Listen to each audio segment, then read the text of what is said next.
Imagine a wave rising high above the ocean, proud and dancing in the sky.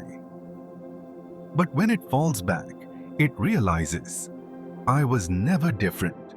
I was always the sea. Sant Kabir Ji reveals this truth. The wave is nothing without the ocean, just as the soul is nothing without Brahman, the eternal source. We search for treasures outside, in temples and rituals. But Kabir Ji reminds us, the true treasure is already within, like the thief who forgot to check his own turban. Today's satsang is about awakening. When we turn inward, the illusion of separation dissolves. We see the same power flows within us. Let's dive into this ocean of truth with Kabir Ji and discover how the soul merges back into its true source, the infinite Brahman. This mysterious science has been expressed by Sant Kabir in his couplet. The wave searches for the ocean. The cloth searches for the thread. The soul searches for Brahman. All three seek their very source. In English, the Doha can be explained like this. The wave is nothing apart from the sea. The cloth is nothing apart from the thread. In the same way, the human soul is nothing apart from Brahman, the God, the eternal foundation of all foundations. So, in simple words, the meaning of the Doha is this: the wave rises from the ocean and moves towards the sky, but then it assumes it belongs to the sky, and begins to search for its origin there. In the same way, a cloth appears in different colors and forms. It sees itself as varied and diverse, but forgets its real source. Similarly, the human being also tries to search for Brahman. He looks for him in worldly activities, he travels to different places to find God, he searches in the Vedas and scriptures, but he forgets that the very one who created him, that Brahman, is within himself. Here, Sant Kabir is pointing out, change your vision in life. If the wave continues searching for the ocean in the sky, it will never find it. But if it turns back 180 degrees, it will reach the place where it began. Then it realizes, I have arisen only from the sea. I only wandered for a little while towards the sky, but my source is the ocean itself. With just this shift in perspective, it can return to its origin and merge into the deepest state of the ocean. As it sinks into the ocean's depth, it realizes that it is itself a form of the sea. When someone returns home, joy naturally arises. In the same way, when the wave comes back into the sea, it feels the bliss of belonging. And as it goes deeper into the ocean, it experiences its vastness. It meets countless creatures, countless plants, and even different metals within the sea. Then it understands, I was born here, and now I have come back home. But if the wave keeps itself apart from the sea, never changes direction, it remains confused, wandering endlessly. In the same way, until a person turns inward, until he reflects within himself, recognizes himself, sees his own faults instead of constantly finding faults in others, he will continue to feel restless and suffer. When he sees his own shortcomings, when he journeys inward, when he changes direction by 180 degrees, only then can he live in peace and contentment. Saint Kabir also gives the example of cloth. No matter how beautiful the cloth may appear, when it realizes, I am woven only from threads, then it understands its true origin. And when it looks deeper, it finds that the thread itself has come from cotton, from fibers, and further still, cotton is born from the earth. At that moment, it experiences, my true source is the earth itself. This cloth form is only temporary, artificial. My real mother is the earth. Then alone does it experience peace. In the same way, when the human soul turns inward, only then does it realize Brahman. If it goes on searching in pilgrimage sites, temples, mosques, Mecca, or Medina, it will only meet people like itself everywhere. But the realization of the self will not come. Union with God will not happen. Because the one who created the soul is already within it. With only a change in direction, one can understand the mysteries of existence. Just as any illness that arises in our body originates from within us, yet we always search for its cure outside. We run to physicians, we run to doctors, but we forget that the disease has emerged from inside ourselves. And the illness that has arisen within us is born out of our own food habits and lifestyle. Perhaps we ate something wrong, or we lived in a wrong way. We do not look inside ourselves. When a person attempts to heal his sickness by turning inward, by observing fasts, by changing his diet, by starting to eat pure and wholesome food, it is often seen that the body itself begins to heal naturally. But for all this, peace of mind is essential. One must make the effort, one must try to understand oneself. Why did this happen to me? Then, within a short time, he becomes capable of restoring his health. Otherwise, by consuming chemical substances, he may make himself even more sick. When a person grows old, he often suffers from some physical ailment or another. In the times of Guru Nanak Sahib, if any patient came to him, whether with physical problems or mental ones, whatever the ailment might be, he would prescribe only one treatment: immerse yourself in the name of the Lord. For in the name of God lies such power, and in that immersion your consciousness develops so greatly, that your body becomes healthy according to your state. Otherwise, by feeding this weak body with chemical medicines, you will only weaken it further.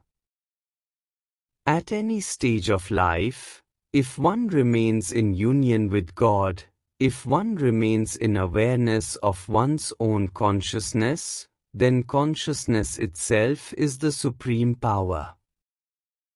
By improving one's way of living, by improving one's food habits, by uniting with the divine, a person slowly begins to regain health. For all this, patience is required, waiting is necessary, and the strength to unite with the Lord is essential.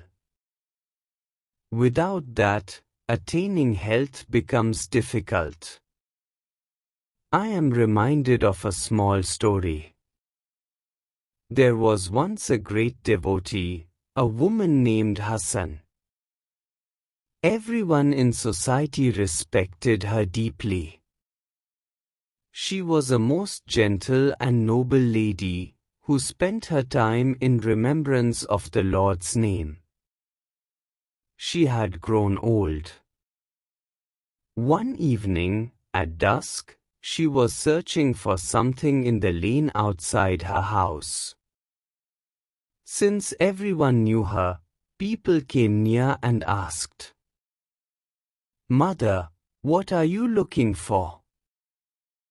Hasan replied, "I have lost a needle, and I am searching for it."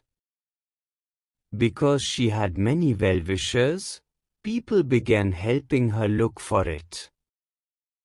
They searched for a long time, but the needle, being so small, could not be found. Darkness was also beginning to set in. At that moment, an elderly man asked her, "Mother, where exactly did your needle fall?" Hasan, being very simple-hearted and pure, replied, "My child, my needle actually fell inside my hut." Hearing this, everyone burst into laughter. The needle fell inside the hut, and this woman is searching for it outside in the lane. All laughed heartily, teasing and mocking her. She stood there quietly, calm and composed. When the laughter subsided and the people became silent, Hasan spoke gently. "You are all laughing at me. Instead, laugh at yourselves. Mock your own condition, for it is worse than mine. I am only searching for a small needle outside, though it has fallen inside. But you, throughout your lives you wander restlessly, sometimes in temples, sometimes in mosques, sometimes in pilgrimage places, running here and there. Yet you never go inside yourselves, where the Lord truly resides. I am only pretending to search for a needle outside, but I know God is within me. I did this only to show you the truth. So do not laugh at me, laugh at yourselves, mock your own wandering. God, the Supreme Brahman, is within you. He is within every living being, within every creature. Yet, every creature goes on searching for him outside. And when one seeks him outside, he can never truly find God, never have the direct vision of the divine. His whole life passes away in wandering. Search for God within yourself. In your mother's womb, you were born around consciousness itself. You grew in it. That consciousness is within you. God is within you. If you search for Him there, you will begin to experience awareness, your consciousness will blossom, peace will arise within you, you will come to know Brahman, and you will enter the state of samadhi or ecstasy. That is why Hasan said, if you turn inward, if you change your direction 180 degrees, if instead of searching outside you begin to search inside, then within you will discover diamonds, pearls, gold, and silver, everything. And such joy will be experienced that you cannot even imagine it. You will save your wealth, you will save your labor. The only thing you must do is sit in peace. The one who has created you is already inside you. Remember his name, sit with him. At the destined time, he will reveal himself fully within you. Then people realized, this woman may have grown old, but her wisdom knows no end. She has shown us all the true direction, what we must actually do. This is an ancient happening, from the very beginning of creation. When God first created human beings, He lived among them directly, just as we live with one another, in the same way God dwelt with all. People would go to Him, take His help, but they never tried to live by His guidance. God became troubled living in such a way. So, He moved away and began to dwell on mountains. But man went there too, and did not let God remain in peace. Then he went into caves. Even there, he was not allowed to be in peace. At last, God became deeply troubled. Then, the story says, the gods themselves came to him and said, O Lord, you have given man a mind and intelligence. Wherever you go, he will find you. If you truly wish to dwell in peace, there is only one way: take your abode inside the very being whom you have created. Live within him.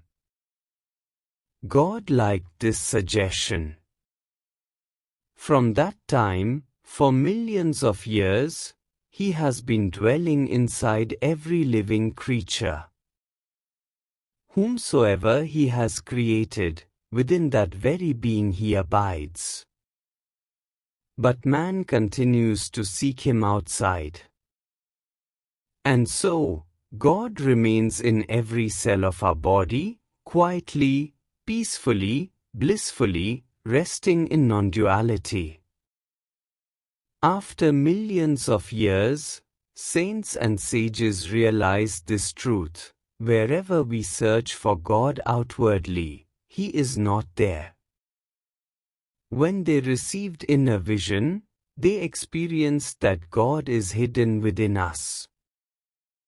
We search for Him outside, just as waves of the ocean search for the sea outside themselves. In the same way, we too search outside for God. But gradually, as human intelligence evolved, as consciousness developed, man came to understand that God is within us. Then the methods of meditation were developed, devotion was born. And the very consciousness that pervades every cell, the very God who is present in each cell, began to manifest as a stream of light through meditation. Through spiritual practice, through inner discipline, man slowly succeeded in realizing union with God, awakening that divine light in the spinal cord itself. Every wisdom, every science, God has already placed within us. In that very source from which we have arisen, the knowledge of Brahman already exists. Until we seek Him there, we will remain wandering like waves, lost in search, just like cloth wanders trying to find the thread from which it was made. There is a very famous story. Once, a wealthy merchant had a very precious diamond, extremely costly. A thief came to know that this merchant possessed such a valuable gem. However, he did not know where exactly the merchant had hidden it.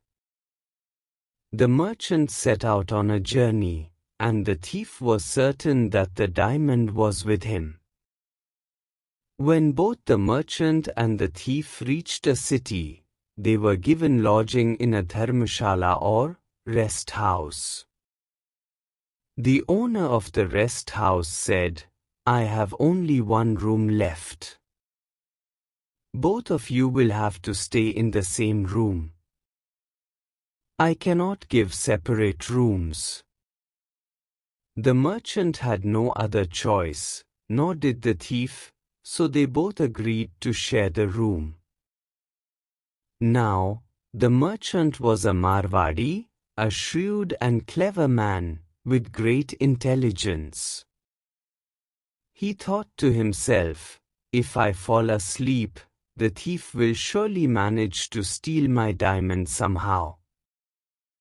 Then an idea struck him. The merchant wore a red turban.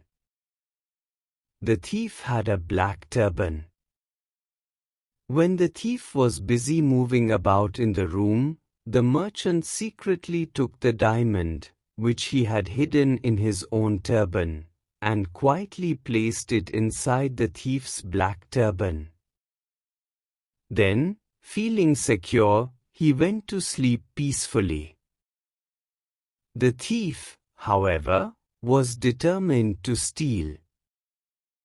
He pretended to sleep, but when he saw the merchant in deep slumber, he drugged him unconscious and then searched thoroughly. He checked the merchant's turban, his clothes, his suitcase, even his shoes. He searched every possible place, but the diamond was nowhere to be found. Yet, he was absolutely convinced that the diamond was with the merchant. Hours passed in restless searching, but still, he did not succeed. By morning, the merchant woke up, got ready, and then calmly took the diamond out from the thief's own black turban, kept it with himself, and prepared to leave. The thief, stunned, followed him. Then, at a corner, he fell at the merchant's feet and said, "Master, please tell me, what is that secret place where you hide your treasure? I stayed awake the whole night searching, but I could not find it." The merchant, who was about to reach his destination, smiled and said, "The place where you never looked, that is exactly where I had hidden it." The thief protested, "But I checked everything." The merchant replied, "Yes, you checked my clothes, my belongings, but you never searched your own. I had hidden the diamond in your turban."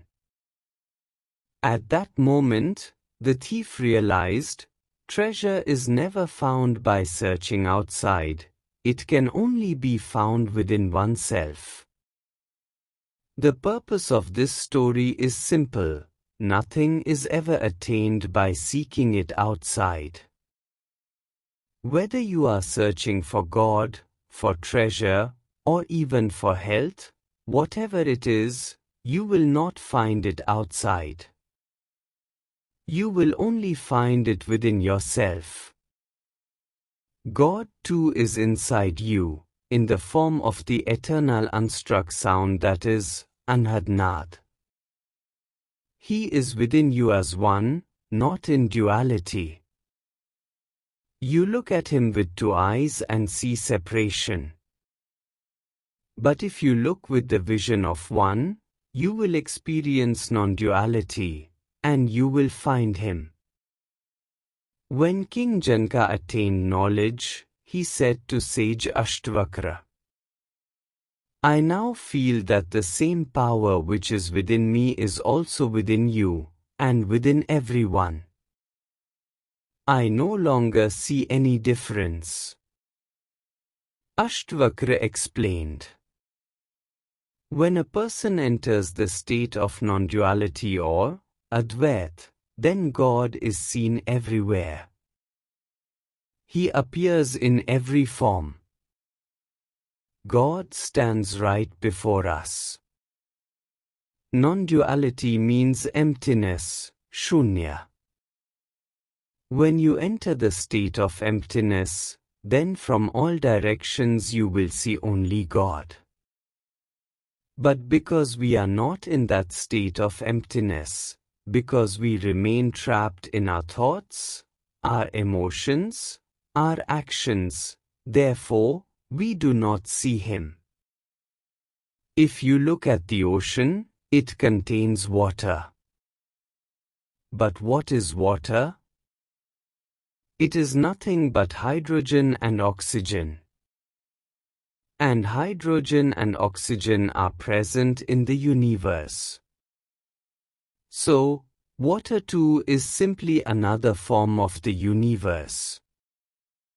Where the divine exists in the universe as hydrogen and oxygen, there it also exists in the ocean in the form of water.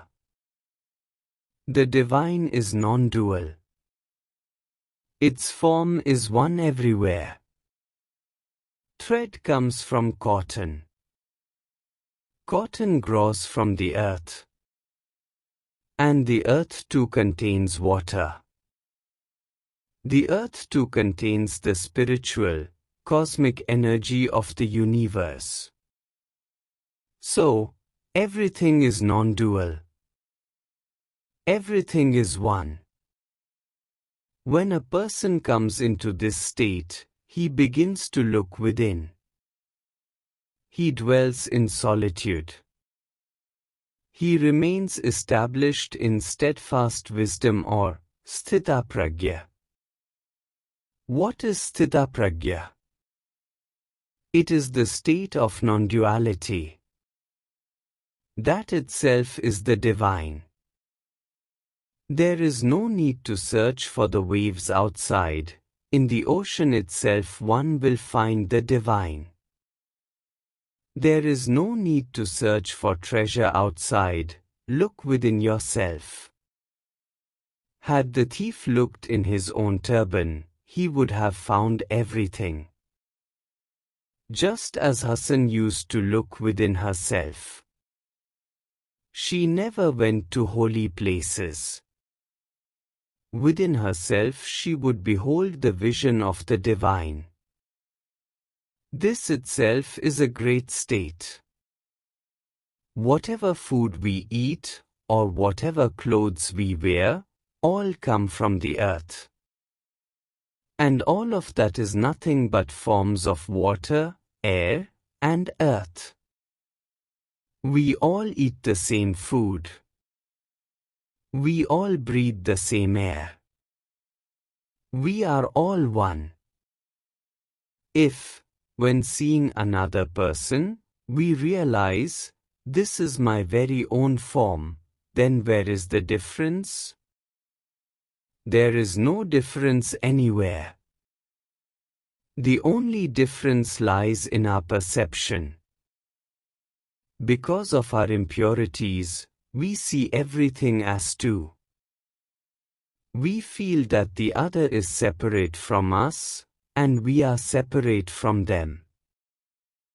But if impurities are removed, then we fully realize that the inner state of all is one. Within, we are nothing but the form of the divine. Only in the outward expanded state does it appear as though we are separate. If you cause suffering to another, understand that you are causing suffering to yourself.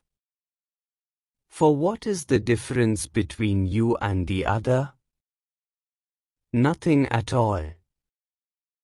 The same soul is within them. The same soul is within you. The same food you eat, the same water you drink, the same breath you take in the air. There is no difference. The only difference is that in one person the soul's evolution has progressed more, and in another it has progressed less. That is the only subtle difference. If we understand that the only difference lies in the development of consciousness, and nothing else, then we cannot hate anyone. We cannot consider anyone separate from ourselves. And we will come to fully realize that the whole world, the whole universe, has come from one and the same power. From that same power arose air, from that same power arose fire, from that same power is water. And from the combination of all these, various forms arise. We use them. We live according to them for our comfort and survival. But truly, all of this has come from the void or Shunya, and will dissolve back into the void. If within ourselves we cultivate emptiness, if within us a hollow like a bamboo reed is formed, then the sound of the divine will begin to play within us. And then we will fully realize that we ourselves are nothing but the form of the divine. The only thing required is to bring about emptiness within ourselves, emptiness of thoughts, emptiness of impurities or vices, emptiness of breath. When emptiness arises, all our desires will end. We will become desireless. We will become choiceless. When this state comes, we will become the form of the divine. And then there will remain no difference between us and the divine. We will become non-dual. Just as the divine, abiding in non-duality, experiences bliss, we too, abiding in non-duality, will experience joy. All suffering lies in duality. In non-duality, there is no suffering. When you are alone, no suffering. When you are in non-duality, no suffering. When you are in emptiness, no suffering.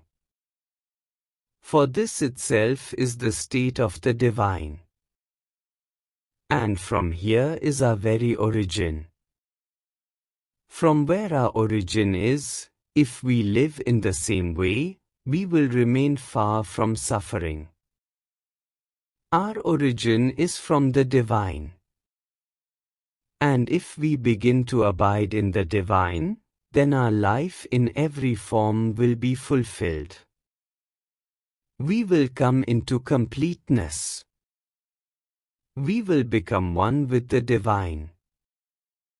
May the divine grant us all this state, and in this lies the true welfare of our life. Thank you.